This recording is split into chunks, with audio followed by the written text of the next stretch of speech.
মুহাম্মদ রাসূলুল্লাহ সাল্লাল্লাহু আলাইহি ওয়াসাল্লাম খুব ভালো করে বোঝেন। আমরা তো মনে করি আল্লাহর উপরে তাওয়াক্কুল করব, আমি চলে যাচ্ছি, ছেলে ফেলে আল্লাহ দেখবে, আমি চাকরি বাকরি করছি না, আল্লাহ ভরসা।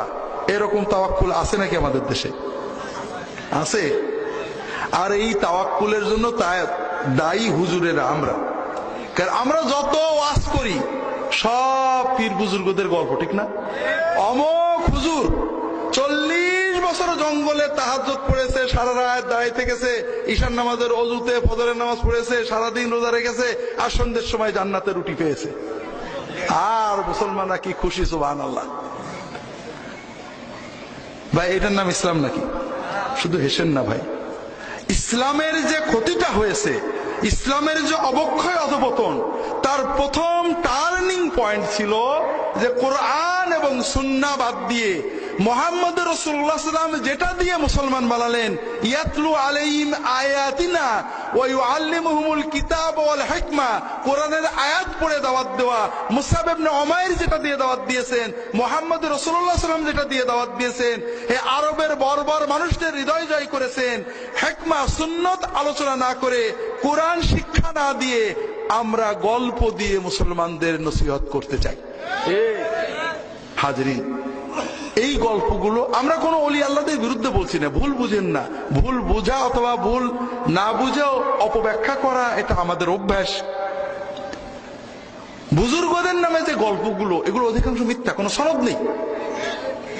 আর আল্লাহ কোরআনে মুহাম্মদ সাল্লাল্লাহু আলাইহি ওয়াসাল্লাম এবং সাহাবীদেরকে মডেল বানিয়েছেন, পরের বুজুর্গদের মডেল বানাননি।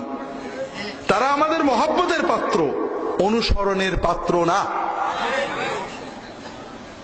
দুটো গল্প বলি, আমি বিভিন্ন জায়গায় বারবার বলার চেষ্টা করি, একটু আপনাদের চোখটা খোলার জন্য। আশিকে রাসূলের মডেল কে? ওয়াইস কারনী রাহমাতুল্লাহ আলাইহি, ঠিক না? তার গল্প শুনেছেন? তিনি কি করছিলেন? দাঁত ভেঙে ফেলছিলেন। উহুদের যুদ্ধে রাসূলুল্লাহ সাল্লাল্লাহু আলাইহি ওয়াসাল্লামের দাঁত ভেঙে যাওয়ার খবর পেয়ে উনি কোন দাঁত ভেঙেছে বুঝতে না পেরে একটা একটা করে সবগুলো দাঁত ভেঙে ফেলছিলেন, ঠিক না? সাহাবীরা কি দাঁত ভাঙছিলেন? তাহলে বড় আশেক ওয়াইস কারনী রাহমাতুল্লাহ আলাইহি, সাহাবীরা তো না। কি করে হলো? তারা তো দাঁত ভাঙেননি।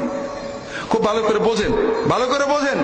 গল্প আজীবন শুনেছেন, গল্পের হাকিকত বোঝেন। আমার পীর ও মুর্শিদ ফিলিস্তিনে যুদ্ধ করতে গেছে দাজ্জাল বাহিনীর বিরুদ্ধে। খবর আসলো দাজ্জাল বাহিনীর গুলি লেগে আমার পীর ও মুর্শিদ শহীদ হয়ে গিয়েছেন। আমি তার আশেকে পাগল হয়ে নিজের পিস্তল নিজের বুকে দিয়ে গুলি নিয়ে আমিও শহীদ হয়ে গেলাম। আমার পীর যে জান্নাতে যাবেন, আমিও সেই জান্নাতে যাব, ঠিক না ভাই? হবে না? আমার কাছে খবর আসলো ইহুদিদের গুলি লেগে হুজুরের দাঁত ভেঙে গেছে, আমিও সঙ্গে সঙ্গে হাতুড়ির বাড়ি দিয়ে নিজের দাঁত ভেঙে ফেললাম। ইহুদির গুলিতে, শত্রুর গুলিতে দাঁত ভেঙে আমার হুজুর যে পরিমাণ সওয়াব পেয়েছেন, নিজের হাতুড়ির বাড়িতে নিজের দাঁত ভেঙে আমিও সেই পরিমাণ সওয়াব পাবো, ঠিক না? কি পাবো? কিছুই না, নগদ গুনাহ পাবো। কি পাবো? নগদ গুনাহ। হারাম। যে কোনো মানুষের আশেকে, নবীর আশেকে, অলির আশেকে, যে কোনো দাবিতে যদি কেউ নিজের দাঁত নিজে ভাঙে, নিজের হাত নিজে কাটে, তাহলে সওয়াব হবে না গুনাহ হবে? যদি বেহাল হয়ে অচেতন হয়ে কিছু করে, সওয়াবও হবে না, গুনাহও হবে না।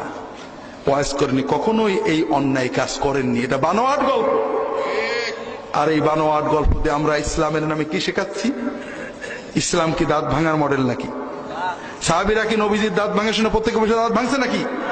না, এর নাম ইসলাম নয়। সাহাবীরা কি করেছেন? মদিনায় একজন অসুস্থ সাহাবী শুয়ে আছেন, খবর এসেছে মুহাম্মদ সাল্লাল্লাহু আলাইহি ওয়াসাল্লাম শহীদ হয়ে গিয়েছেন, নিজের তরবারিটা বের করে নিয়েছেন, নিয়ে নিজের বুকে মেরে নিয়েছেন নাকি? না, তরবারি নিয়ে ছুটেছেন। যে কাফেরেরা আমার নবীকে শহীদ করেছে, ওই কাফেরদের বিরুদ্ধে শেষ রক্তবিন্দু পর্যন্ত লড়তে লড়তে মরবো, তিনি লড়াই করতে করতে শহীদ হয়ে গিয়েছেন। এর নাম হলো আশিকে রাসূল। রাসূলুল্লাহ সাল্লাল্লাহু আলাইহি ওয়াসাল্লাম দাঁত ভেঙেছে, সাহাবীরা দেখেছেন, প্রত্যেকে হাতুড়ি নিজের দাঁত ভাঙছেন নাকি? না, প্রাচীর হয়ে দাঁড়িয়ে গেছেন নবীজির চারপাশে। শত শত বৃষ্টির মতো তীর আসছে নবীজিকে হত্যা করার জন্য। দাঁড়িয়ে তারা পাঁচিল দিয়ে নিজের দেহকে ঢাল বানিয়েছেন, মানব ঢাল, হিউম্যান শিল্ড। নিজের দেহে শত শত তীর লাগিয়েছেন, রাসূলুল্লাহ সাল্লাল্লাহু আলাইহি ওয়াসাল্লামকে রক্ষা করেছেন। এইটা হলো আশিকে রাসূল। কথা বোঝেননি? যে গল্প আমরা শোনাই এটা কি অনুকরণীয় না? ঘরে বসে নিজের দাঁত ভাঙা যায় নাকি? এটা কি ইসলামের কোন নির্দেশিত রিকমেন্ডেড কাজ না?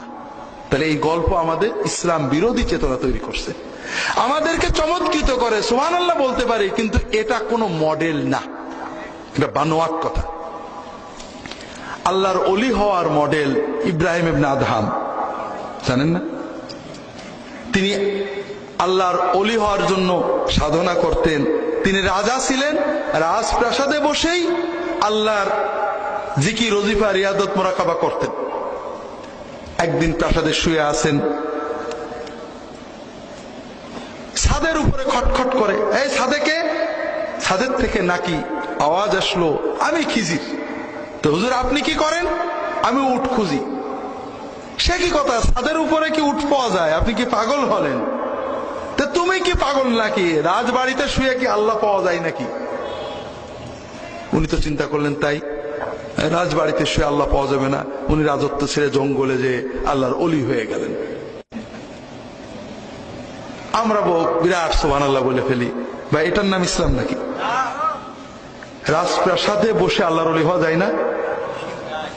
আবু বকর, ওমর, ওসমান, আলী রাদিয়াল্লাহু তাআলা আনহুম আল্লাহর ওলি ছিলেন না? জঙ্গলে না রাজবাড়িতে থেকেই? ইমাম আবু হানিফা, আমার বইটা পড়বেন, আল ফিকহুল আকবার, আবু হানিফার তার ব্যাখ্যা। ইমাম আবু হানিফার জীবনী লিখেছি, দেখবেন উনি এত ধনী ছিলেন, এত বড় ব্যবসায়ী ছিলেন যে উনি যখন রাস্তায় বেরোতেন ওই রাস্তার ওই মাথা থেকে ওনার গায়ের আতরে